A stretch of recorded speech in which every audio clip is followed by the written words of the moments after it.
Hello everyone, c'est moi pour ma vidéo du dimanche. J'espère que vous allez bien et que vous avez passé une excellente fin de semaine. Avant de commencer, merci parce que pour le coup, vous m'avez enlevé une pression de fou malade en me disant la semaine dernière, enfin dans ma vidéo de jeudi, que je pouvais laisser mon sapin jusqu'au 30 janvier parce que cette semaine encore, j'ai vécu dans une histoire, dans un livre de Stephen King. Cette fois-ci, c'est pas moi qui suis directement impactée, c'est mon fils. Bref, je vous passe les détails qui m'ont tiré bien du souci et qui m'ont complètement chamboulé dans mon organisation de la semaine, mais autant vous dire que cette semaine encore, j'ai manqué de temps. Cette semaine encore, j'avais prévu plein de choses, plein de sujets, et puis tout est tombé à l'eau parce que il suffit d'un grain de sable pour enrayer complètement la machine. Et honnêtement, je suis ravie que mon sapin vous plaise et qu'il est de coutume qu'on puisse le laisser jusqu'au 30 janvier. Parce qu'en plus, Duchesse, je sais pas si vous voyez, a laissé tous ses petits jouets depuis qu'elle a compris que je voulais l'enlever. Et j'ai pas eu trop le cœur à ça. Alors aujourd'hui, j'espère que cette vidéo ne sera pas démonétisée, mais j'ai peu d'espoir compte tenu de la nouvelle dont je veux parler avec vous qui est absolument dingue et encore une fois, qui confirme nos théories préférées. Imaginez un programme éducatif des années 1980-1990 conçu pour développer la pensée critique et la créativité des enfants surdoués. Incroyable, me direz-vous. Maintenant, ajoutez à ce programme des rumeurs de liens avec une agence gouvernementale secrète, des exercices étranges et des souvenirs d'activités mystérieuse. Alors écoutez, cette information est dingue, cette information est folle et je ne pouvais pas attendre de pouvoir mieux ou plus la développer avant de la partager avec vous. Que se cache-t-il vraiment derrière le programme GATE?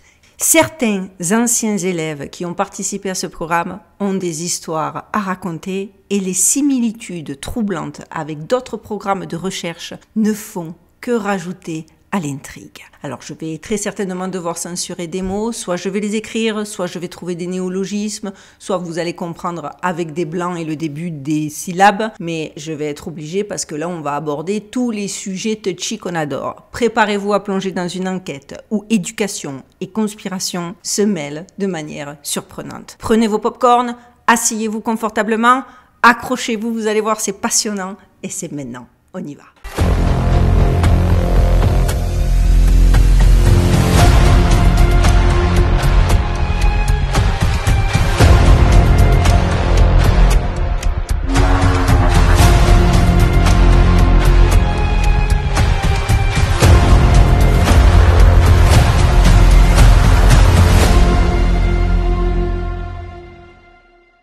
OK, on va continuer à explorer la théorie du complot sur le programme GT Gate pour les surdoués des années 80-90.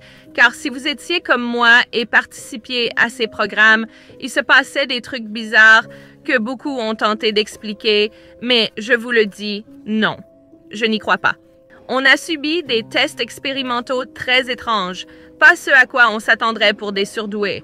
Je tiens d'abord à dire qu'il y avait un programme appelé REACH dans mon école, que tous pensaient être pour les surdoués. Puis, un sous-groupe de 4-5 d'entre nous participait à un autre truc qu'ils appelaient GT ou GATE. Donc, dans les années 1980 et 1990, des milliers d'enfants américains ont été inscrits au projet GATE. GATE signifiant Gifted and Talented Education. Une initiative officiellement visant à stimuler la créativité et les compétences en pensée critique des élèves surdoués. Rien que ça. Mais aujourd'hui, une théorie inquiétante se répand parmi les anciens participants. Ce programme aurait caché une mission secrète orchestrée par la CIA pour tester les capacités surnaturelles et psychiques des enfants dotés d'une intelligence exceptionnelle et aussi pour tester les capacités extraordinaires de l'esprit humain dans son entièreté. Une ancienne élève ayant fréquenté ce programme dans les années 1990 a récemment révélé des détails on ne peut plus troublants sur les activités qu'elle y pratiquait. J'en dirai plus, mais parlons d'abord du lien entre ce programme et celui pour enfants doués, GATE, des années 80 et 90. Pour nous, dans GT ou GATE dans les années 80-90, c'est très étrange. Certaines expériences vécues étaient bizarres. Pour certains d'entre nous en GT et GATE, dans les années 84-90, on se souvient de tests vraiment particuliers. Parmi les exercices qu'elle a mentionnés dans son témoignage que vous pouvez retrouver sur différents réseaux sociaux, si je peux, je vous mettrai les liens dans la barre de description de cette vidéo. Donc, elle partage que parmi les exercices, elle mentionne le déchiffrement de codes complexes et l'apprentissage du russe, ce qui est étonnant pour ce niveau scolaire. En partageant les pages de son ancien cahier, elle a déclaré « Les choses que j'ai trouvées là-dedans sont dingues. Je me demande vraiment pourquoi on nous formait exactement. » Ce type d'activité, bien qu'étrange pour un programme éducatif, ne serait pas anodin. Plusieurs anciens élèves, effectivement, qui ont rejoint le témoignage de cette dernière, affirment que ces exercices pourraient avoir été conçus pour développer des compétences spécifiques nécessaires à un projet bien plus vaste que le simple développement intellectuel des enfants. Certains témoignages relient directement le programme GATE au Gateway Programme, une initiative secrète lancée dans les années 1980 par la CIA et le Monroe Institute. Ce projet visait à explorer les limites de la conscience humaine en utilisant des sons, la méditation et des techniques psychiques avancées. D'ailleurs, récemment, un document déclassifié de la CIA explique justement que les fameux enregistrements qu'ils utilisaient dans le cadre de ces expériences contenaient généralement une série de motifs audio non-verbaux masqués par des sons comme des vagues s'écrasant ou le vent soufflant dans les arbres. De nombreux anciens élèves des programmes GATE se souviennent justement, well, what a coincidence, avoir été soumis à ces mêmes tests audio à l'école. Comment ne pas faire le rapprochement, à moins d'avoir un esprit plus qu'obtus. Une participante connue sous le nom de Rachel sur TikTok a même raconté certains tests étaient des évaluations de QI de base, mais beaucoup impliquaient étrangement des exercices méditatifs. Nous devions écouter la voix d'une femme sur une cassette avec de grands écouteurs. Ce qui est encore plus troublant, au-delà de ça qui est déjà très troublant et qui ressemble quand même vachement à ce qui est décrit dans le cadre du projet Gateway, c'est que ces séances étaient encadrées par des individus extérieurs au personnel scolaire. Des gens qui seraient venus à l'école sans qu'aucun parent n'en soit informé pour mener des expériences sur leurs enfants. Si moi ça m'arrive, si je le sais, si j'ai un doute, ils sont pas prêts. Les extraits audio partagés par d'anciens élèves ajoutent une dimension encore plus intrigante à cette théorie. Effectivement, ces enregistrements commencent par des bruits électroniques aigus suivis par des voix masculines monotones qui répète en discontinu, écoutez ça. C'est la première étape sur votre chemin vers une passerelle. La passerelle au-delà de laquelle se trouve la découverte. Votre propre découverte de la réalité, de la vérité, de qui et de ce que vous êtes. Dites-vous que ce sont les instructions qui guidaient ensuite l'auditeur dans une espèce de méditation profonde, lui demandant d'adopter une position détendue et d'écouter le son des vagues. Ces enregistrements, selon certains, auraient justement été créés par le Gateway Programme, par le Monroe Institute, et auraient été utilisés pour explorer les capacités psychiques des enfants. Faut avouer que qu'est-ce que ceci vient faire dans l'école, et quand on compare les documents déclassifiés du projet Gateway avec les nouveaux témoignages qui sont arrivés au vu et au su de tout le monde via les réseaux sociaux, il y a de quoi clairement voir le lien. D'ailleurs, une autre ancienne élève, Anna Mills, a partagé des feuilles de travail du programme GATE, révélant des exercices axés sur le codage et le décryptage. Regardez, vous avez la photo normalement. Certaines feuilles étaient intitulées « Code to crack », code à déchiffrer, et une autre « Message étrange », où les élèves devaient utiliser des alphabets inversés ou des symboles pour déchiffrer des textes. Mills affirme également que l'apprentissage du russe était un élément central de son programme. Il dit dans son témoignage « Je sais que chaque programme était différent selon les décennies et les États, mais pour le nôtre, le russe était un élément central. » Parce que oui, petite spécification, là, il ne s'agit que d'un État, parce qu'apparemment, ils se sont retrouvés à base de témoignages et de conversations privées, et dans différents États, des programmes de ce type existaient, mais avec des petites variations. Elle a également évoqué une activité appelée Tile Wall, mur de carreaux, où les élèves devaient inscrire des mots tels que paix, Amérique, liberté en Russie ou espoir sur des carreaux, comme pour imprégner leur esprit d'un mélange de symboles culturels et idéologiques.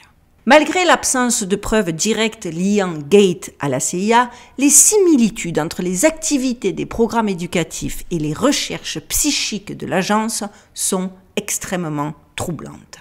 Les théories sur une manipulation gouvernementale orchestrée pour exploiter les capacités extraordinaires des enfants continuent forcément de se propager plus vite que jamais, ravivant les interrogations sur ce qui se passait réellement derrière les portes de certaines de ces écoles. D'autant plus, les amis, vous le savez, surtout pour les aficionados de ma chaîne, ces récits déjà inquiétants deviennent encore plus intrigants lorsqu'on les replace dans le contexte des programmes historiques de la CIA, et je sais que vous voyez exactement de quoi je parle. Pendant 2 décennies, la CIA a secrètement mené des expériences sur le contrôle de l'esprit et la manipulation psychologique. Et ça, c'est indiscutable. Faites de brèves recherches dans Wikipédia pour ceux qui sont chafouins quand ils entendent parler de ça. Pour le coup, ils n'ont pas eu d'autre choix que de l'admettre. Lancé en 1953, le programme très controversé s'est effectivement poursuivi jusqu'en 1973 officiellement, en gros, jusqu'à ce qu'en fait, il n'ait plus d'autre choix que d'admettre son existence et de prétendre y mettre fin. Tous ceux qui ne savent pas exactement de quoi il s'agit, j'avais déjà fait une vidéo sur le sujet, je vous les mets en lien dans la barre de description de celle-ci. Ce programme a impliqué l'utilisation de substances altérant l'esprit, de procédures extrêmes et de techniques invasives pour contrôler et manipuler des individus, souvent sans leur connaissance ou sans leur consentement. Lorsque les détails du programme ont été révélés par The New York Times dans les années 1970, la CIA a fait face à de larges condamnations pour avoir abusé de son pouvoir et violé les droits humains fondamentaux. Oui, je suis obligée de censurer le mot juste avant les droits humains fondamentaux parce que ça aussi c'est motif de strike sur YouTube. Demain c'est lundi. Demain c'est lundi. J'espère qu'à partir de lundi les choses vont changer, quoi. Maintenant, 50 ans plus tard, les archives de sécurité nationale ont déclassifié une vaste collection de documents et de fichiers liés au fameux MKU et à plusieurs autres programmes similaires de la CIA. Les documents déclassifiés, les amis, parlent d'eux-mêmes et leur clarté est presque un sarcasme en soi. Sous des noms de code qui incluaient MKU, Bluebird et Artichoke, la CIA a mené des expériences terrifiantes en utilisant des drogues, l'hypnose, l'isolement, la privation sensorielle et d'autres techniques extrêmes sur des sujets humains, souvent des citoyens américains, qui n'avaient souvent aucune idée de ce qui leur était fait ou qu'ils faisaient même partie d'un test de la CIA. Et ça, je le répète, c'est factuel, vous pouvez retrouver toutes les informations parce qu'ils n'ont pas... toutes les informations qu'ils ont bien voulu laisser fuiter parce qu'ils n'ont pas eu le choix, mais en tout cas, pour ceux qui auraient tendance à en douter, ça c'est historique. Les nouveaux documents publiés récemment révèlent de nombreuses pratiques inquiétantes, notamment la création d'équipes d'interrogatoire de la CIA qui utilisaient le détecteur de mensonges, les drogues et l'hypnotisme pour laver le cerveau de certains individus. D'autres documents détaillent encore des expériences où des prisonniers fédéraux ont reçu des doses extrêmement élevées de substances, altérant l'esprit pour observer leur effet. Et là, je vous fais un bref résumé de ce que j'ai développé dans les vidéos que j'ai déjà faites et que je vous mets en lien en barre de description. À un moment donné, dans un des documents déclassifiés, il y a même cette phrase « C'est une histoire de secret ». Peut-être la plus infâme couverture dans l'histoire de l'agence. Ça veut dire ce que ça veut dire. C'est également une histoire marquée par une impunité presque totale au niveau institutionnel et individuel pour des abus innombrables commis au cours des décennies. Et ce, non pendant des interrogatoires d'agents ennemis ou dans des situations de guerre, mais pendant des traitements médicaux ordinaires à l'intérieur d'hôpitaux, de prisons, de cliniques de toxicomanie et de centres de détention pour mineurs, et dans de nombreux cas dirigés par des figures de premier plan dans le domaine des sciences du comportement. Et aujourd'hui, à cette liste, on peut rajouter des écoles publiques et privées. Sachez que l'ensemble complet des documents déclassifiés est maintenant disponible pour une consultation publique sur le site web des archives de sécurité nationale. Je vous mets le lien en barre de description pour ceux qui peuvent parler anglais, encore que vous devez avoir un moyen pour le faire traduire avec Google Translate. Si cette vidéo elle est censurée YouTube, c'est que vraiment là t'es au-delà des limites du raisonnable du tout quoi. Parce que sérieusement les amis, certains ne réalisent pas vraiment combien cette information est démente. MKU incarne un chapitre sombre de l'histoire où la science a été détournée pour des expériences éthiquement condamnables. Ce programme, symbolisant la violation des droits humains au nom de la sécurité nationale, rappelle la nécessité absolue de transparence et de responsabilité dans la recherche scientifique. Franchement, il y a tant à dire sur le sujet. Mais voilà, nous arrivons au bout de cette vidéo parce que je vais attendre, je vous l'avais déjà averti dans ma vidéo de jeudi, je vais un peu attendre que les choses bougent par rapport à la censure. Donc, nous arrivons dans cette vidéo, mais j'espère pas définitivement, au bout de cette plongée dans un univers où l'éducation et la conspiration se croisent de manière clairement terrifiante. Le programme GATE, sous son apparence innocente d'initiative éducative, semble clairement porter l'ombre d'un objectif beaucoup plus sinistre. Quand des enfants surdoués apprennent à décrypter des codes complexes, à parler russe et à écouter des enregistrements sonores troublants, on est en droit de se demander, ces exercices visaient-ils réellement à développer leur pensée critique ou étaient-ils les cobayes d'un programme gouvernemental caché? D'autant plus quand on le connecte, ce qu'ils ont fait, aux méthodes qui sont décrites dans le programme des Gateway. Parce que clairement, le spectre du passé plane sur cette affaire. MKU, Bluebird, Artichoke, autant de noms de codes qui résonnent comme des rappels glaçants que les gouvernements ne reculent devant rien. Le contrôle de l'esprit, l'administration de substances hallucinogènes, l'hypnose forcée, les expérimentations poussées sur des citoyens non informés. Tiens, ça ne nous rappellerait pas un truc beaucoup plus récent, ça? Si cela a été possible hier, les amis, pourquoi ce serait différent aujourd'hui? Ceux qui ne veulent pas y croire, je vous en prie, à minima, méditez à la lueur et à la lumière de l'histoire. Qu'est-ce que vous pensez qu'ils sont? D'un coup, il y a une morale qui a surgi dans leur esprit tordu. Qu'est-ce que vous croyez? Ils ont changé du jour au jour. Oh, c'était pas bien, alors maintenant, on va être gentil. On va plus berner personne.